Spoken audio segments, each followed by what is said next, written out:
ओम श्री गुरुभ्यो नमः। वक्रतुंड महाकाय सूर्यकोटि समप्रभ निर्विघ्नं गुरुमे देव सर्वकार्येषु सर्वदा। ओम वीरध्वजाय विद्महे विघ्नहस्ताय धीमहि तन्नो भौम प्रचोदयात्। மாஸ் மீடியா நேயர்கள் எல்லாருக்கும் ஜோதிட குருஜியின் இனிய வணக்கங்கள், வாழ்த்துக்கள், ஆசீர்வாதங்கள். இந்த அருமையான பதிவில் நம்ம என்ன பார்க்க போகிறோம் அப்படின்னா, செவ்வாய் பகவானின் அற்புதமான ஒரு பெயர்ச்சி. செவ்வாய் பகவான் பார்த்திங்கன்னா கிட்டத்தட்ட ஒரு 40 நாள் அந்த மாதிரி பிரயாணம் பண்ணவர். 40 நாளைக்கு மேலே அப்படி தான் பிரயாணம் பண்ணுறக்கூடிய ஒரு வாய்ப்பு. 1.5 மாதம். மற்ற கிரகங்கள்லாம் பார்த்திங்கன்னா புதன் மட்டும் டக்குன்னு வந்துட்டுருப்பார். சூரியனோடையே ட்ராவல் பண்ணிட்டுருப்பார். கிட்டத்தட்ட சூரியனுக்கும் முன்னாடி கூட போயிடுவார். ஆனால் அடுத்தது சுக்கிர பகவான் 1 மாதம். ஆனால் இந்த செவ்வாய் பகவான் மட்டும் கொஞ்சம் தள்ளி இருக்கிறதுனால 45 நாள் 46 நாள் கிட்டத்தட்ட 48 நாள் கூட இருப்பார். அந்த வகையில் இந்த செவ்வாய் பகவான் 11ஆம் தேதி, ஜூலை மாதம் 11ஆம் தேதி 11/7/2024 முதல் 25/8/2024 வரைக்கும் 46 நாட்கள் ரிஷபராசியில் அற்புதமாக பயணம் பண்ண போகிறார். இந்த ரிஷபராசியில் ஆல்ரெடி குரு பகவான் உட்காந்துட்டுருக்கார். குரு பகவானோட இந்த செவ்வாய் பகவான் மங்களக்காரகன் சேர்ந்துடுறார். அதனாலே குருமங்கள யோகம் உண்டாடுறது. இப்போ இந்த செவ்வாய் பகவான் 11/7/2024 முதல் 24/7/2024 வரைக்கும் சூரிய பகவானின் கிருத்திகை நட்சத்திர காலில் சஞ்சாரம் பண்ணுறார். 25/7/2024 முதல் 14/8/2024 வரைக்கும் சந்திர பகவானின் ரோகிணி நட்சத்திரத்தில் பிரயாணம் பண்ணுறார். அடுத்தபடியாக 15/8/2024 முதல் 25/8/2024 வரைக்கும் அவரோட நட்சத்திரமான, அதாவது செவ்வாய் பகவானின் நட்சத்திரமான மிருகசிரிஷ நட்சத்திரத்தில் பயணம் பண்ணுறார். இந்த மாதிரி பிரயாணம் பண்ணும்போது அவருக்கு பலன்கள் நிறைய கொடுக்கக்கூடிய ஒரு அம்சம் கண்டிப்பாக கிடைக்கும். அந்த பலன்கள் ஒவ்வொரு ராசிக்கும் அற்புதமான ஒரு முன்னேற்றத்தை கண்டிப்பாக கொடுக்கும். முதல்ல இந்த உலகம், அதாவது பாரத தேசம் நல்ல சுபிக்ஷமாக இருக்கும். ரொம்ப அற்புதமான ஒரு சுபிக்ஷம் கண்டிப்பாக இருக்கும். ஏன்னா குருவும் ரிஷபராசி, செவ்வாய் பகவானும் ரிஷபராசியில் இருக்கிறதுனாலே எல்லாருக்குமே ஒரு நல்ல ஒரு முன்னேற்றம் கண்டிப்பாக கிடைக்கும். அடுத்தபடியாக நிறைய பேருக்கு இந்த செவ்வாய் அப்படின்னாலே ஒரு நல்லது பண்ணப்படாது அப்படிங்கிற ஒரு தவறான ஒரு தாட் இருக்குது. என்ன அப்படின்னா, செவ்வாயோ வெறும் வாயோ அப்படின்னு சொல்லி செவ்வாய்க்கிழமை ஏதாவது செஞ்சோம்னா ரொம்ப தப்பு, அது முன்னேற விடாது அப்படின்னு. கண்டிப்பாக அது கிடையாது. ஏன்னா செவ்வாய் மங்களக்காரகன், பூமிக்காரகன், பூமி பெற்றெடுத்த ஒரு அற்புதமான ஒரு குழந்தை. இந்த அங்காரக பகவான் செவ்வாய் அன்னைக்கு எடுக்கிற காரியங்கள் அற்புதமாக நிறைவேறும். எல்லா காரியங்களும் செய்யலாம். ஆனால் இப்போ எல்லாருக்குமே பார்த்திங்கன்னா முக்கியமானது எந்த கிரகம் நல்லா வேலை செய்கிறது அப்படின்னு பார்த்திங்கன்னா சந்திர பகவான் தான். ஏன் சந்திர பகவான் அப்படிங்கிறோம் அப்படின்னா, மனோகாரகன், மனசுக்கே அவர் தான். இப்போ எல்லாருக்கும் பார்த்திங்கன்னா, இப்போ நான் உங்களை பார்த்து ஒன்று சொல்லிகிட்டு இருக்கேன், ஆனால் என் மனசு எங்கேயோ போயின்னு இருக்கும், ஏதோ ஒரு விஷயத்தில் மூவிங் ஆகின்னு இருக்கும். அதேமாரி நீங்கள் கேட்டுன்னு இருப்பீங்க, உங்களுக்கு ஏதோ ஒரு விஷயத்தில் நாட்டம் இருக்கும். இந்த மாதிரி இருக்கக்கூடிய சிச்சுவேஷன் சந்திர பகவானால் தான் வரும். மனோகாரகன் தான். மற்ற எல்லா கிரகங்களும் ஒரே மாதிரி தான் கதிர்வீச்சிருக்கும். இந்த செவ்வாய் பகவான், புத பகவான் எல்லாருக்கும். ஆனால் இந்த சந்திர பகவான் மட்டும் பார்த்தீங்கன்னா நம்ம மனசு அலப்பாஞ்சிட்டே இருக்கும். அதனால தான் நம்ம மனசில் செவ்வாய்க்கிழமை பண்ணுறது உச்சிதம் இல்லை அப்படின்னு முன்னோர்கள் எல்லாருமே சொல்லிட்டு வந்ததுனால அதை நம்ம பண்ணுறதில்லை. அதனால் எல்லாரோட விஷயத்துலையும் நான் சொல்லலை. மற்றபடி செவ்வாய் பகவான் உங்களோட ஜனனகால ஜாதகத்தில் யாருக்கெல்லாம் வலிமையாக இருக்கோ, யாருக்கெல்லாம் ரொம்ப அதீதமான ஒரு நன்மை செய்யக்கூடிய ஒரு கிரகமாக இருக்கோ, அவங்களுக்கெல்லாம் செவ்வாய்க்கிழமை ஒர்க் அவுட் ஆகும். ஏதாவது ஃபார் எக்ஸாம்பிள் சின்ன ஒரு வேலையை செய்யுங்க, கண்டிப்பாக ஒர்க் அவுட் ஆகும். ஆனால் செவ்வாய் உங்கள் ஜாதகத்தில் நன்னா இருக்கணும், இருக்கிற இடம் நன்னா இருக்கணும். அதனால தான் செவ்வாய்க்கிழமை செய்கிறத டோட்டலாக அவாய்ட் பண்ணினா நல்ல காரியங்கள். எதுக்காக நல்ல காரியங்களை அவாய்ட் பண்ணினா? எப்போவுமே ஒன்றே ஒன்று பார்த்துக்கோங்க, இரவுன்னு இருந்தால் பகல், பகல் வந்துடுதுன்னா இரவு, இப்படி தான் மாறி மாறி. அதுமாதிரி ஒன்று செய்யக்கூடாது அப்படின்னா அங்கே ஒன்று செய்யணும். நல்ல காரியங்கள் செய்யப்படாது, அந்த சுபகாரியங்கள் புதிய முயற்சிகள் இதெல்லாம் செய்யப்படாது செவ்வாய்க்கிழமை அப்படின்னா என்ன செய்யணும்? பூஜைகள், ஹோமங்கள், வழிபாடுகள் இதெல்லாம் செய்கிறது உச்சிதம். அதனால தான் செவ்வாய்க்கிழமை முருகப்பெருமானை வச்சது. ஏன்னா செவ்வாய் இரத்தக்காரகன், உணர்ச்சிக்காரகன், உணர்ச்சி அதிகமாக இருக்கும். பிரம்ம முகூர்த்தத்தில் என்னென்ன செய்யணும் அப்படிங்கிறத உங்களுக்கு நான் தனியாக ஒரு எபிசோட் போடுறேன். அது உங்களுக்கு பெரிய யூஸ்ஃபுல்லாக இருக்கும். ஏன்னா பிரம்ம முகூர்த்தங்கிறது ரொம்ப விசேஷம். ஏன்னா இந்த செவ்வாயும் சுக்கிரனும் சேர காரணம் தான் பிரம்ம முகூர்த்தம். இந்த செவ்வாய் உணர்ச்சிக்காரகன் அப்படிங்கிறதுனால செவ்வாய் பலமாக இருக்கிறவங்களுக்கெல்லாம் பார்த்திங்கன்னா ஆளுமை ஜாஸ்தியாக இருக்கும், அதிகார பலம் இருக்கும்.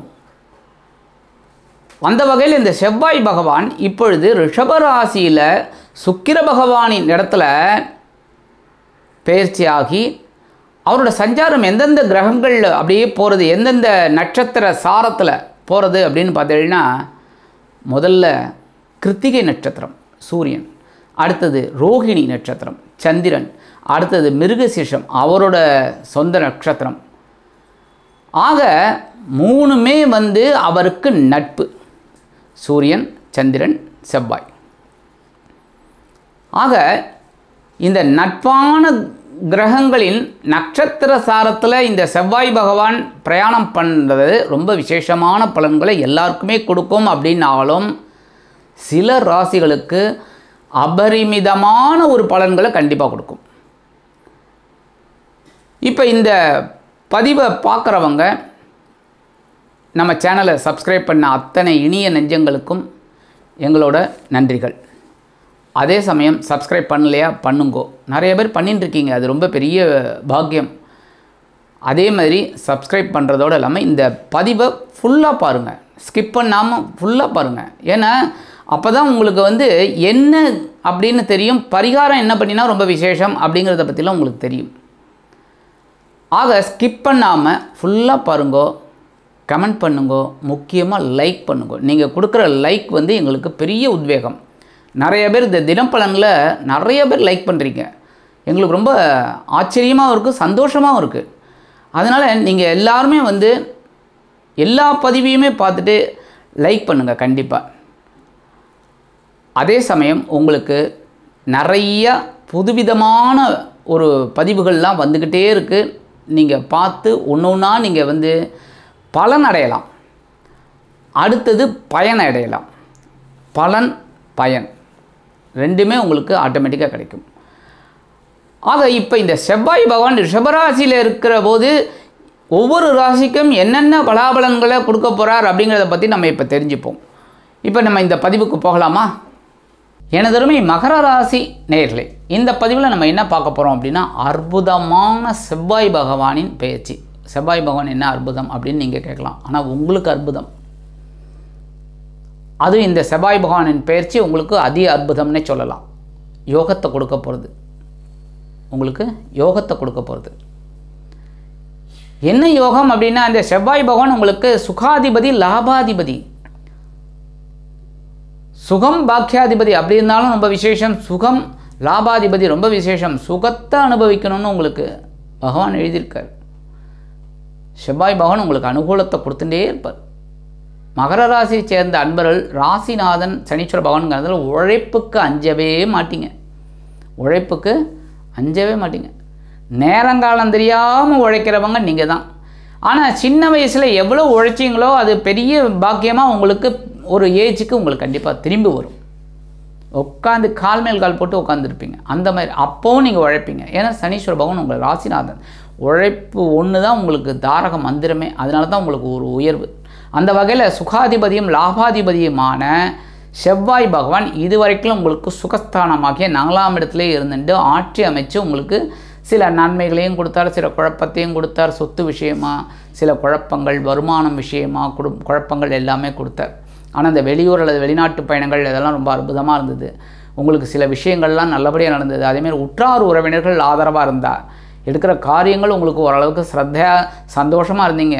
தொழில் அதிபர்கள் அப்படின்னா சக பணியாளர்கள்லாம் உங்களுக்கு ரொம்ப அனுகூலமாக நீங்கள் சொன்னதெல்லாம் செஞ்சதுனால உங்களுக்கு ஒரு சந்தோஷம் இருந்தது. அதேமாதிரி உத்தியோகத்தில் இருக்கிறவளுக்கும் சக ஊழியர்கள்லாம் கொஞ்சம் அப்படியே கோஆப்ரேட் பண்ணதுனால அப்படியே ஓட்டிட்டீங்க. இப்போ அந்த சுகஸ்தானத்தை விட்டு விலகி இந்த சுகாதிபதியும் லாபாதிபதியுமான செவ்வாய் பகவான் பஞ்சமஸ்தானமாகி 5ஆம் இடத்துக்கு வரப்போகிறார். 5ஆம் இடம்ங்கிறது ரொம்ப பெரிய விஷயம். அந்த 5ஆம் இடத்துல ஆல்ரெடி குரு பகவான் உட்காந்துருக்கார். உங்களுக்கு சில நன்மைகளை கொடுத்துட்டே இருக்கார். 5ஆம் இடம்ங்கிறது குருவுக்கு ரொம்ப விசேஷம். புண்ணியஸ்தானத்தில் குரு இருக்கிறது ரொம்ப விசேஷம். தனித்து இருக்கக்கூடாது. அந்த குருவோடு இப்போ இந்த செவ்வாய் சேரப்போகிறார். செவ்வாய் சேரும்போது உங்களுக்கு என்ன பெரிய விஷயம் அப்படின்னா குருமங்கள யோகம் உண்டாருது. மங்களன் அப்படின்னா செவ்வாய் குருவோடு சேர்றதுனால குரு மங்கள யோகம். அந்த குருமங்கள யோகத்தை பரிபூர்ணமாக அனுபவிக்கக்கூடியது நீங்கள் தான். உங்கள் ராசி ஒன்று, அக்கா மற்ற ராசி இல்லையான்னு கேட்காதீங்க, உங்கள் ராசியில் ஒன்று. அந்த வகையில் இந்த பஞ்சமஸ்தானத்தில் இருக்கிற செவ்வாய் பகவான் உங்களுக்கு குருவுடன் இணைந்து இந்த குழந்தை பாக்கியம் தேடின்னு இருக்கா பாருங்க உங்கள் குழந்தைகள், அவளுக்கெல்லாம் நல்ல ஒரு புத்திர பாக்கியம் உண்டாகும். குழந்தைகளின் மூலம் மன மகிழ்ச்சி தரும் சம்பவம் கண்டிப்பாக நடைபெறும். எழுதி வச்சுக்கோங்க, கண்டிப்பாக நடக்கும். ஏன்னா ரொம்ப நாளாக நீங்கள் எதிர்பார்த்தீங்க உங்கள் குழந்தைகளுக்கு கல்யாணம் ஆகிடுத்து, ஒரு குழந்தை இல்லையே அந்த குழந்தைகளுக்கு அப்படின்னு ஒரு வருத்தம் தெரியல. ஆனால் இப்போ கண்டிப்பாக உங்களுக்கு சக்ஸஸ்ஃபுல்லாக இருக்கும். ஆன்மீக பயணங்கள் இப்போ உங்களுக்கு அற்புதமாக நிறைவேறும். அதுக்காகவே சில கோவில்களுக்கெல்லாம் நீங்கள் டொனேட் பண்ணுவீங்க. அதெல்லாம் உங்களுக்கு பெரிய ஒரு புண்ணியத்தை கொடுக்கும். இந்த நேரத்தில் குலதெய்வ பிரார்த்தனைகள்லாம் உங்களுக்கு அற்புதமாக நிறைவேறும். ஒன்று வீட்டில் செய்வீங்க, இல்லைன்னா வெளியில் ஊருக்கு போயிட்டு எங்கே குலதெய்வமோ அங்கே போயிட்டு வருவீங்க. 11/7/2024 முதல் 24/7/2024 வரைக்கும் அஷ்டமாதிபதி சூரிய பகவானின் கிருத்திகை நட்சத்திர காலில் இந்த செவ்வாய் பகவான் பிரயாணம் பண்ண போகிறார். இப்போ உடல் ஆரோக்கியத்தில் கொஞ்சம் கவனமாக இருக்கும், அது வரும். மற்றபடி குழந்தைகள் உங்களுக்கு ரொம்ப ஆதரவாக இருப்பார். எடுக்கிற காரியங்கள் உங்களுக்கு ஓரளவுக்கு திருப்தியாக நடக்கும். ஆனால் இந்த நேரத்தில் எல்லா விஷயமும் எடுக்கிற காரியத்தில் கவனமாக இருக்கணும், அவ்வளோதான். 25/7/2024 முதல் 14/8/2024 வரைக்கும் கலத்திராதிபதி சந்திர பகவானின் ரோகிணி நட்சத்திர காலில் இந்த செவ்வாய் பகவான் ட்ராவல் பண்ண போகிறார். இந்த நேரத்தில் வாழ்க்கை துணை உங்களுக்கு ரொம்ப ஆதரவாக இருப்பாங்க. இந்த வாழ்க்கை துணை வழி உறவினர்கள் ரொம்ப அனுகூலமாக இருப்பாங்க. அவங்க மூலமாக நீங்கள் கேட்குற அந்த உதவிகள்லாம் இப்போ உங்களுக்கு ஆட்டோமேட்டிக்காக கிடைக்கும். இப்போ அவங்களுக்கு நீங்கள் தேவையான உதவிகளையும் செய்வீங்க. சப்போஸ் அவங்க கேட்டாங்க அப்படின்னா தாராளமாக செய்வீங்க, மனம் உவந்து செய்வீங்க. அவங்களுக்கு எல்லா வேலைகளையும் செஞ்சு கொடுப்பீங்க. அதேமாரி சில நேரங்களில் இந்த வெளியூர் அல்லது வெளிநாட்டு பயணங்கள் உங்களுக்கு அற்புதமாக நிறைவேறும். அதன் மூலமாகவே உங்களுக்கு சந்தோஷம் இருக்கும். சீருடை பணியாளர்களாகிய காவல், இராணுவம், தீயணைப்புத்துறை, மருத்துவத்துறையில் அதிலெல்லாம் வேலை பார்க்குறவங்களுக்கெல்லாம் கண்டிப்பாக ஒரு உயர்வு காத்திருக்கு. அவங்க கேட்ட அந்த இடமாற்றம், இந்த டிரான்ஸ்ஃபர் கேட்டு ரொம்ப நாள் ஆச்சு, அந்த ஃபைல்லாம் இப்போ மூவ் ஆகும். 15/8/2024 முதல் 25/8/2024 வரைக்கும் 4-11 கூடைய அதிபதி செவ்வாய் பகவானின் சொந்த நட்சத்திரமான மிருகசிருஷ நட்சத்திர காலிலேயே இவர் ட்ராவல் பண்ண போகிறார், அவரோட நட்சத்திரத்திலே. இப்போ இந்த நேரத்தில் உறவினர்கள் வீட்டு விசேஷங்களில் நீங்கள் கலந்து கொள்வீர்கள். அப்போ உங்களோட மதிப்பும் மரியாதையும் அதிகரிக்கும். அதேமாதிரி தொழில் வியாபாரம் லாபமாக போகும். நீங்கள் கேட்ட அந்த வருமானம் உங்களுக்கு கண்டிப்பாக கிடைக்கும். இவ்வளோ வரும்னு நீங்கள் ஒரு ஸ்கெட்ச் போடுவீங்க, அது இப்போ உங்களுக்கு சக்ஸஸ் ஆகும். இந்த நேரத்தில் உத்தியோகத்தில் உயர்வுகள் கண்டிப்பாக வரும். சரி, என்ன பண்ணினா ரொம்ப விசேஷம்? உங்களுக்கு செவ்வாய்க்கிழமை அவ்வளோ நல்லது. செவ்வாய்க்கிழமை ஒரு 5 பேருக்கு அன்னதானம் பண்ணுங்க. உங்களால் முடிஞ்ச அன்னதானம், சாப்பாடு முடிஞ்சால் வாங்கி கொடுங்க, இல்லைன்னா டிஃபன் வாங்கி கொடுங்க. இது பண்ணுங்க போகும். இது பண்ணினீங்கனாலே, இந்த சின்ன பரிகாரம் பண்ணினாலே போகிறோம். ஏன் அப்படின்னா குரு 5ஆம் இடத்துல இருக்கார். அதோடு இந்த செவ்வாயும் சேர்ந்துட்டு உங்களுக்கு பெரிய அளவில் ஒரு பாக்கியத்தை கண்டிப்பாக கொடுப்பார். அதனால் இந்த சின்ன பரிகாரம் பண்ணினீங்கனாலே ரிஷபராசியில் இருக்கக்கூடிய குரு பகவானுடன் இணைந்து செவ்வாய் பகவான் குருமங்கள யோகத்தை பரிபூரணமாக 46 நாட்கள் உங்களுக்கு கண்டிப்பாக கொடுப்பார். அதன் மூலம் உங்களது வாழ்க்கையில் ஒரு திருப்பம் ஏற்படும் என்று கூறி விடைபெறுகிறேன். நன்றி, வணக்கம். மீண்டும் ஒரு அருமையான பதிவில் நான் உங்களை மனமகிழ்ச்சியோடு சந்திக்கிறேன். வாழ்த்துக்கள். வாழ்க வளமுடன். இந்த சேனல் உங்களுக்கு பிடிச்சிருந்தா மறக்காம சப்ஸ்கிரைப் பண்ணுங்க, ஷேர் பண்ணுங்க, லைக் பண்ணுங்க, கமெண்ட் பண்ணுங்க.